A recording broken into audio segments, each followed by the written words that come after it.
ඕන්සුවපත් නිවන් දොඩුවක් ඒවා කියලා සාදුකාරයක් දෙන්න. මේවා ඥාන සම්පයුක්ත ප්‍රාර්ථනාවන්. දේවල් ලැබිලා මිනිස්සු කරන්නම වැරදි. මිනි මරණයක් කපනවා කොටනවා ඕවා කරන්නේ. නිසා ඥාන සම්පයුක්ත ප්‍රාර්ථනාවක් කරන්න ඉගෙන ගන්න. කුසල් කළා පින් කළා. මේ කුසල් බලයෙන් මට මේ භවයේම උතුම් වූ නිර්වාණ අවබෝධය ලැබේවා කියලා සාදුකාරයක් දෙන්න.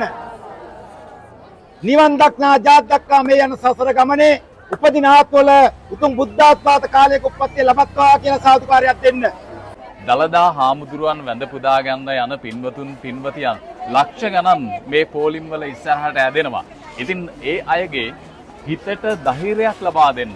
ඒ අයට බුද්ධාලම්බන ප්‍රීතියෙන් එහෙම නැත්නම් මේ ධර්මයේ පිළිබඳව අවබෝධයෙන් දලදා වහන්සේ වැඳ පුදා ගන්න යන ගමනේදී මේ පෝලිමේදීම හිත සකස් කරගන්න උදව් කරන පොලිස් නිලධාරි මහත්තයෙක් මට හම්බ වුණා. පොලිස් නිලධාරි මහත්මයෙක් මට හම්බ වුණා. මොනතරම් වටිනවද මේ වගේ අය රටට සම්පතක්. මෙහෙම තමයි මේ ජනතාවට සමීප වෙන්නේ. ජනතාවට වඩාත්ම සමීපව සේවාවන් සපයන පොලිසියේ කාර්යභාරය තමන්ගේ රාජකාරී ඉටු කරන ගමන් මේ විදිහට පෝලිම් වල ඉන්න අයගේ හිත සකසලා දෙනවා. අනේ කියන්නකෝ ඔබතුමා කවුද කොහෙද විස්තර පොඩ්ඩක්. මම පොලිස් පරීක්ෂක චන්ද්‍රකාන්ත. මම වැඩ කරන්නේ ශ්‍රී ලංකා පොලිස් විද්‍යාලයේ එල්පිටිය ඒකකයේ තමයි රාජකාරී කටයුතු කරන්නේ. ඉතින් ඇත්ත වශයෙන්ම මම මේ මිනිස්සුන්ට සමීප වෙන්න හේතුනේ මේ මිනිස්සු ඇත්තටම මේ පොලිමේ ඉන්නකොට කොටාගත්තා. ඉතින් ඒගොල්ලන්ට ඇත්තටම මම පැහැදිලි කළේ බුදුහාමුදුරන්ගේ ධර්ම ප්‍රණුව ඇත්තටම මේ ශ්‍රද්ධාව නිසානේ මේ ආවේ උතුම් දලදා හාමුදුරුවෝ වැඳ ගන්න. ඉතින් ඒ ආප්පගේ ශ්‍රද්ධාවට හානි කරගත්තොත් අපිට වෙන්නේ ඇත්තටම සතවාක වැඩක් නැහැ. එන්න අපිට නිරේ උප්පත්තිය ලබන්න වෙනවා. ශ්‍රද්ධාව නැති වුණොත් අකුසලයක් සිද්ධ වෙන්නේ කියන එක කියලා ඒ කැලලට කර්ම විපාක ගැන පැහැදිලි කරලා දුන්නාට පස්සේ මේ මිනිස්සු කඳුළු පෙරාගෙන ඒ ධර්මය ගැන අවබෝධ කරලා දුන්නාට පස්සේ ඒ කැලලන්ට ලොකු ඥානයක් ප්‍රඥාවක් තිබුණ තේරුම් ගන්න. ධර්ම සංවේගය උපදවා ගන්නවා මේ පොලිමේදීම. පොලිමේදීම. ඔව්. ඇත්ත වශයෙන්ම මේ ගොඩක් මිනිස්සු කඳුළු පෙරාගෙන ගියා. ඒ කියන්නේ මම කියලා දුන්නා ගොඩක් දුරට මේගොල්ලන්ට එහෙම ඒ කියන්නේ ඒගොල්ලෝ තැම්පත් කරලා ඉවර වෙලා ඉවසීම පුරුදු කළා, මෛත්‍රිය පුරුදු කළා, කරුණාව මුදිතාව පුරුදු කළා. මුදිතාව කියලා කියන්නේ මොකක්ද? තමන්ගේ සතුට අනුන්ට දීලා තමන් අනුන්ගේ දේවල් තමන්ගේ දේවල් අනුන්ට ලැබෙනකොට ඒ පිළිබඳව සතුට වෙන්න පුළුවන් හිතක් හදාගන්න කියලා මේ මිනිස්සුම වෙනස් කළා. ලොකු වෙනසක් කළා. ඒගොල්ලන්ට මම මේ නිවන් බකට යන්න භවය කෙටි කරගන්න ගොඩාක් දේශනාවන් කළා. ඉතින් මේකට මට ගොඩාක් දුරට ඇත්ත වශයෙන්ම මම මේගොල්ලන්ට පටිච්ච සමුප්පාදය පිළිබඳ කරුණු 12 විස්තර කරලා දුන්නා. තණ්හා උපාදානය අවිද්‍යාව නිසා හැදෙනවා. ඉතින් ඒව නතර කරගන්න ජීවිතය තමන්ගේ අස කන නාසය දිව ශරීරය ගිහි ජීවිතය තුළ මනස තමන් ඒ දේවල් ඒ විදිහට විඳින්න ඇසෙන් රූප බලන්න කනෙන් ශබ්ද අහන්න. නමුත් තණ්හා උපාදානය කරගන්න එපා කියලා නිවම්ම ගත්තා. ඒ කියන්නේ භවය සකස් නොවෙන්න විපාක පිළිබඳ කර්ම සකස් නොවෙන්න පවා එයාට මම කියලා දුන්නා. ඒවා අවබෝධ කරලා දුන්නා. ඒ වගේම චතුරාර්ය සත්‍ය පිළිබඳ සීල විශේෂයෙන්ම දුකට හේතුව දුක නැති කිරීම නැති කිරීමේ මාර්ගය. ඊළඟට ආර්ය අෂ්ටාංග මාර්ගය. ඒක වඩන හැටි සීල සමාධි ප්‍රඥා. ඒ වගේම මම ලොකු දෙයක් මේක ඇතුලේ කරලා දුන්නා. මිනිස්සු මාව දාලා යන්න බැරි තරම් අගන්න ගත්ත පොලිසිය ගැන ගොඩක් පැහැදීම් ඇති වුණා ඇත්තටම.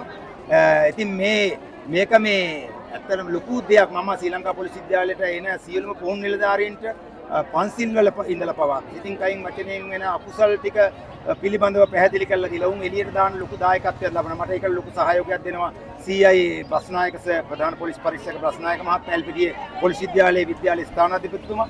මොකද ඇත්ත වශයෙන්ම මේක මගේ සසර පිනකට ආපු දෙයක්. නමුත් මේ සියලු දෙනා අපි මේ සසර ගමනේ ඇත්තටම මේ දුකයි මේ සසරේ අපි ඉපදුනොත් අනිවාර්යයෙන්ම දුකයි. ඒ වගේම වයසට යනවා, ලෙඩ වෙනවා, මැරෙනවා, දුක් සෝක ඔය සියලු දේවල් වලින් අපිට මිදෙන්න බෑ. එහෙනම් මේකට අපි භවයයි නැති කරන්න ඕනේ. බුදුහාමුදුරුවෝ කියපු පටිච්ච සමුප්පාදය දන්නේ නැති කෙනෙකුට කරන්න බෑ. කරුණු 12ක් තියෙන ඉතින් ඒව පවා මේ මිනිස්සුන්ට මම කියලා දුන්න සියලුම දෙනාට. වැඳ ගන්න. ඒ කුසලයේ යෝධ බල යෝධ ශක්තියක් කරගන්න මේ පැත්තට ආවොත් මට ඔබට උදව් කරන්න පුළුවන්. අත්‍ය පොඩ්ඩක් කිට් වෙන්න මෙහාට මම කියන දෙයට අහුම්කම් දෙන්න. මේ මතක තියාගන්න මේ සසරේ අපි දැන් මේ ඉපදිලා ඉවර වෙලා අපි මේ ඉපදිච්ච දවසේ ඉඳලා මෙතන ඉන්න පුළුවන් අවුරුදු 60 70 මිනිස්සු නේද? ඉන්නව නේද? නමුත් ඔබ මේ ජීවිතයේ සතුට කියන දේ ඔබට හැඳිලා තියෙනවද මේ වෙනකන්? නෑ නේද? එහෙනම් මේක මිරිඟුවක්. මොකද්ද මේක? මිරිඟුවක්. මේක සීනයක්. ඒ නිසා මතක තියාගන්න. මේ මිරිඟුව සීනය හරියට අපි දැනගන්න ඕන. මොකද දැනගන්න ඕන? අපි නැවත මක් කරගන්නද? උපදින්නේ නැති කරගන්න ඕන. එහෙනම් ඒකට පටිච්ච සමුප්පාදය කියන පිළිබඳව අපි හොඳ අවබෝධයක් තියාගන්න ඕන. පැහැදිලිද කියන දේ? එහෙම නොවුනොත් අපි මොකද වෙන්නේ? ඉපදෙනවා, වයසට යනවා. මොකද වෙන්නේ? ලෙඩ වෙනවා, මැරෙනවා, නැවත කර්ම සකස් කරගෙන උපදිනවා, ආයි වයසට යනවා, ලෙඩ වෙනවා, මැරෙනවා. ඕක නතර කරගන්නයි බුදුහාමුදුරු ධර්මයේ කියලා දුන්නේ නේද? එහෙනම් මතක තියාගන්න. අපි කොයිම අවස්ථාවක සිතින් කයින් වචනයෙන් වැරදි කරන්න හොඳ නැහැ. මොනවද කරන්න හොඳ නැත්තේ? මේ තෝතන්න මේ පුංචි දේ ඔබට කියලා දෙන්නේ. පටිච්චසමුප්පාදය පිළිබඳව කරුණු 12ක් තියෙනවා. ඔබයි අද ඉඳලා හිතා ගන්න. අද ඉඳලා කල්පනා කරන්න. ඇයි ජරා මරණ? අපි ඔක්කොම කවුරුත් දන්න දේ තමයි ජරා මරණ කියන එක. පැහැදිලිද කියන දේ? ඇයි ජරා මරණ වලට හේතුව මොකක්ද කියලා බලන්න ඕනේ. ජරා මරණ වලට හේතුව ඉපදීම. ජරා මරණ වලට හේතුව ඉපදීම. එහෙනම් අද ඉඳලා බලන්න ඇයි ඉපදීමට හේතුව මොකක්ද කියලා. ඉපදීමට හේතුව තමයි භවය. භවය කියන්නේ විපාක පිළිත කර්ම සකස් කරගන්න එක. විපාක පිළිත සකස් කරගන්නේ කොහෙන්ද? සිතින් කයින් වචනේ. පැහැදිලිද? විපාක පිළිත කර්ම සකස් කරගන්නේ ඇයි? උපාදානය නිසා. විපාක පිළිත කර්ම සකස් කරගන්නේ මොකක් නිසාද? උපාදානය නිසා.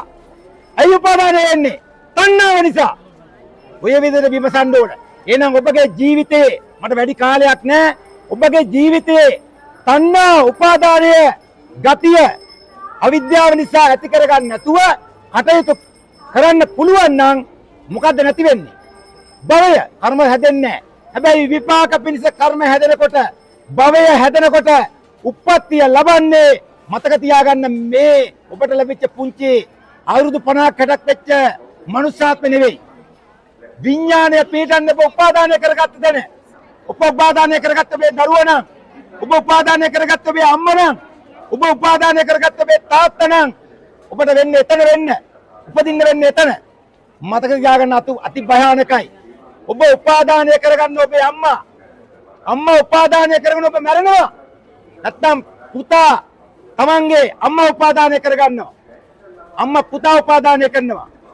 මොකද වෙන්නේ? අම්මා පුතා උපාදානය කරලා මැරිලා ගිහිල්ලා ඉන්නේ කවුරු වෙලාද? කවුරු වෙලාද ඉන්නේ? ප්‍රේතෙක්, යක්ෂයෙක්, භූතෙක් කළා ඉන්නේ. ඒ ආවරවස්සේ මොකද කරන්නේ? මොකද කරන්නේ?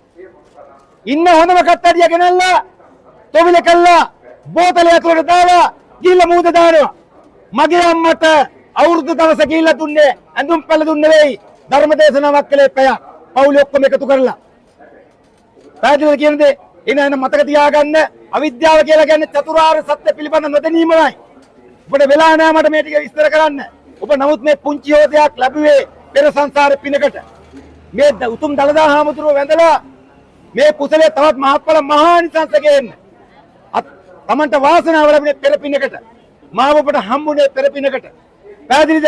ඒ නිසා මට වැඩි විස්තර කරන්න යන්න බෑ. ඔබගේ ජීවිතයේ ඔබගේ තමන්ගේ ගිහි ජීවිතයේ තමන්ගේ නිවන ලබා ගන්න මම මෙන්න මේ දේ කියනවා. අහුම්කම් දෙන්න. තමන්ගේ හිතයි අපි හදා ගන්න ඕන. හිත හැම කෙනෙක්ගේම බාහිර කය අපි හැම කෙනෙකුටම පේනවා. නමුත් හිත පේන්නේ නැහැ. ඔබගේ හිතේ ඒ තරම් මොනවද තියෙන්නේ? කෙලස් තියෙනවා. පැහැදිලිද?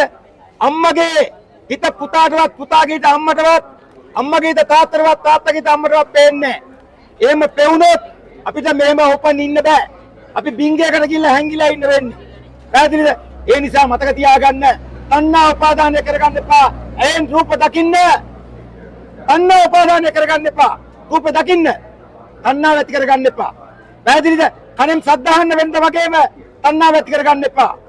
ඒ වගේම නාසයෙන් ගඳ සුවඳ ගන්න තණ්හාව ඇති කරගන්න එපා. දිවෙන් රස බලන්න තණ්හාව ඇති කරගන්න එපා. භවය නැති කරන්න මේ ඔබට කියන්නේ. පැහැදිලිද? ශරීරයෙන් ස්පර්ශය ගන්න තණ්හා උපාදානය ඇති කරගන්න එපා. පැහැදිලිද? මනසිනෙත් එමය සිතුවිලි අල්ලගන්න තණ්හා උපාදානය කරගන්න එපා. හරි.